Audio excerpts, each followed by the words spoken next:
Oh, okay. So I had this incredible sort of healing happen recently that I think it's really it's personal and it's kind of, intense for me.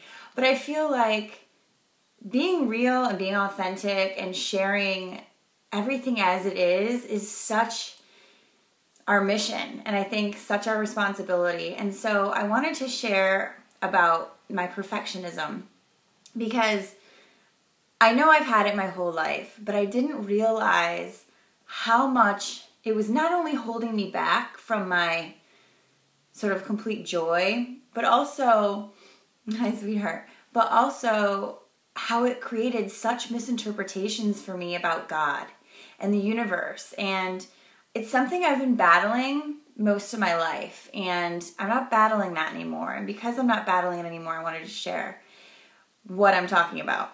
So when I was young, when I was a teenager, I talk about this a lot, but I just want to just put it all out there because it not only helps me heal, but I think it can be mutually enlightening. Maybe someone else had this experience. And so when I was really young, I went to a youth group convention, and there were 2,000 kids, I guess, and it was,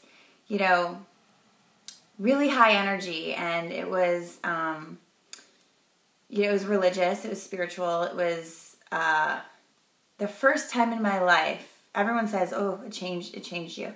It was the first time in my life that I had that conscious experience of God inside. And I know a lot of people never get that. And it was really hard for me in a way because I didn't have really many people around me or anyone around me to relate to that experience. And so I never really had the words for it. But that's what happened, is I had a conscious experience of God inside and around me. And that really set me on my spiritual path. That really showed me a lot of clarity in my life of why my childhood was the way it was, how come I chose the parents that I chose, because I believe as souls we choose them before we come in. And I had all this clarity at a young age, but then what happened, which is something I've been struggling with for a long time, not anymore, but for years I struggled with, what happened is a test came. And people always say, spiritual people always say, that when you get to that next level on the soul line, there will be a test. But at that age, in high school, I didn't really know that. I just felt that it was a test. So I got really scared because I remember thinking, I'm not ready for this. I don't have enough experience yet to be able to hold on to this truth. I'm going to lose it. I'm going to lose it. And I did lose it. And boy, did I lose it. And, for all these years, I blamed myself for not being able to keep it. I blamed God for putting me in a situation where he knew or she knew that I wasn't ready and I didn't understand. I had this total disconnect of trust in God and myself.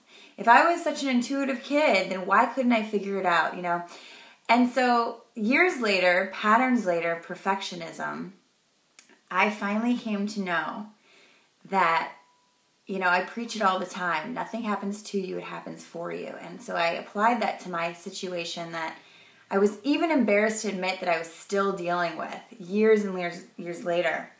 So I applied it to my own situation. And I thought, if everything does happen for us and not to us, how is that serving me? How is that serving my purpose moving forward? And I got it. And this is what I know. If any of you out there are dealing with perfectionism, watch this and really see if this might be true for you. But what I know to be true for me is that the universe was not putting something in the way that I wasn't ready for. The universe knew my misinterpretation I had a misinterpretation that I now am connected to source. My life's going to be easy, perfect. I'm not going to make any more mistakes. I'm going to have the answer. And what's wrong about that is we're not asked to live a perfect life. We're asked to live an authentic life. We're asked to live a real life. We're asked to honor our feelings, love our feelings, not judge what we're going through, not judge what we feel. And what I was doing is I wasn't accepting the fact that I was afraid. I wasn't accepting the fact that I didn't know how to deal with this perfectly. And what I learned is I wasn't supposed to. The universe will put things in your way to literally shift you out of your ego-based misinterpretations. What I experience now is it was perfection in the process, meaning I was guided to make a mistake, to mess up, so that I could learn and reframe my misinterpretation about having to be perfect. My misinterpretation about what spirituality looks like, what ideal spiritual looks like. Okay, what's ideal spiritual? But I can see in my relationships as I went on in life, I literally, this is true, probably dated every guy I dated twice because I thought, oh shoot, I messed up, I gotta do it better. And when you really look at that, it's like so obvious, the pattern of perfection, but I still didn't get it. I still didn't wake up.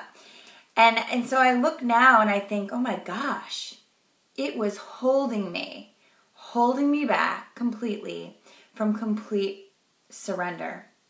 And it's funny because recently I've come into complete surrender. Of course, we still deal with things every day, but it's how fast you deal with it, and it's how good you get at forgiving yourself and loving yourself and not judging yourself and moving forward. That's being spiritual, being loving, being compassionate.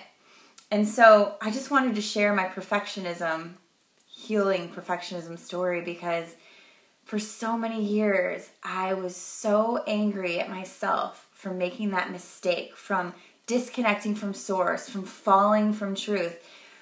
And now I know that's exactly what was supposed to happen. So I could see that when you fall, you can get right back up. When you make a mistake, there's learning in that.